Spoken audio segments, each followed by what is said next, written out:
Sir, तो bill pass हो गया आज लोकसभा के अंदर पूरे नंबर्स के साथ, विपक्ष के भी नंबर्स थे वो भी सामने आ गए। किस तरीके से देखते हैं, क्योंकि विपक्ष की तरफ से बार बार ये प्रहार किया जा रहा था कि जो एनडीए के सहयोगी दल है वो कहीं ना कहीं अपनी विचारधारा से समझौता कर रहे हैं और इस बिल को लेकर आप लोगों को भाई देखिए, कोई समझौता नहीं कर रहा। और ये बात ना विपक्ष को भी अब समझने की जरूरत है कि अगर किसी की बेहतरी के लिए अगर कुछ किया जा रहा है, संशोधन किए जा रहे हैं, तो उसको भी ईमानदार तरीके से विपक्ष सुधारे ना। अगर पारदर्शिता किसी सिस्टम में लाने का प्रयास किया जा रहा है तो उससे ऐतराज किस बात का है? अगर एक ऐसा संशोधन लाया जा रहा है जो उस वर्ग के गरीब लोग हैं उनको मुख्य धारा के साथ जोड़ता है, तो इसमें तकलीफ क्या है? दिक्कत यह है कि जस्ट बिकॉज एनडीए लेके आ रहा है, प्रधानमंत्री नरेंद्र मोदी लेके आ रहे हैं, तो ये गलत ही है। और हर बार सिर्फ इसका विरोध इसलिए करो क्योंकि एनडीए की सरकार लेकर आ रही है। और विरोध करने का तरीका आप तथ्यों पे कीजिए ना।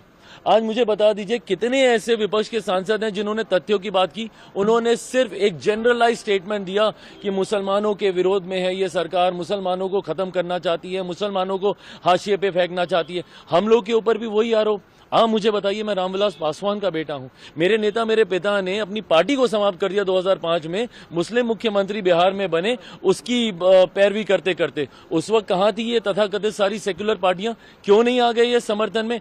आज मेरी धर्मनिरपेक्षता के ऊपर, आज मेरे सेक्युलरिज्म के ऊपर आप सवाल खड़े करते हैं, बट उन लोगों का आप साथ देते हैं जिनको सच्चर कमेटी की रिपोर्ट कहती है कि भैया मुसलमान की बदहाल परिस्थिति के जिम्मेदार ये लोग हैं। कांग्रेस का आप साथ देंगे, राजद जैसी पार्टी का साथ देंगे जिन्होंने खुद वक्त को लेकर, लालू जी का बयान वायरल है आज की तारीख में, हर कोई जान रहा है उन्होंने क्या कहा क्या नहीं। और विपक्ष की ये आदत बन गई है डराने की लोगों को। इन्होंने इसी तरीके से डराते डराते सीए के बारे में इन्होंने भ्रम फैलाने का प्रयास किया कि वो नागरिकता छीन लेगा। कौन से मुसलमान की नागरिकता छीन ली गई मुझे बताइए? मैंने सदन के इसी पटल में मैंने बोला था कि हाथ कंगन को आरसी के आने वाले समय में पता चल जाएगा किसकी नागरिकता गई। इतना समय हो गया, कौन से मुसलमान की नागरिकता छीन ली गई? धारा 370 हटाने को लेकर इसी तरीके का भ्रम फैलाया गया।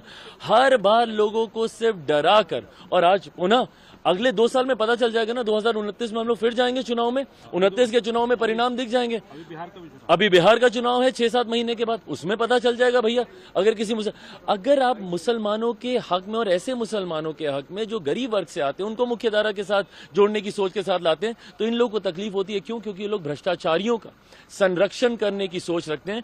ये संशोधन मैं ईमानदारी से मानता हूं, मैं रामविलास पासवान का बेटा हूं, कोई ऐसी गलत चीज का मैं पक्ष नहीं लूंगा जो मेरे पिता की विचारधारा के खिलाफ जाए। मेरा कमिटमेंट ना सिर्फ समाज के इस वर्ग के साथ है, मेरा कमिटमेंट मेरे पिता की आइडियोलॉजी के साथ भी है। तो मैं कतई उसके साथ मैं समझौता नहीं करूंगा। मैं मानता हूं कि यह संशोधन प्रो पुअर मुसलमान है। ये संशोधन उन महिला मुसलमानों के हक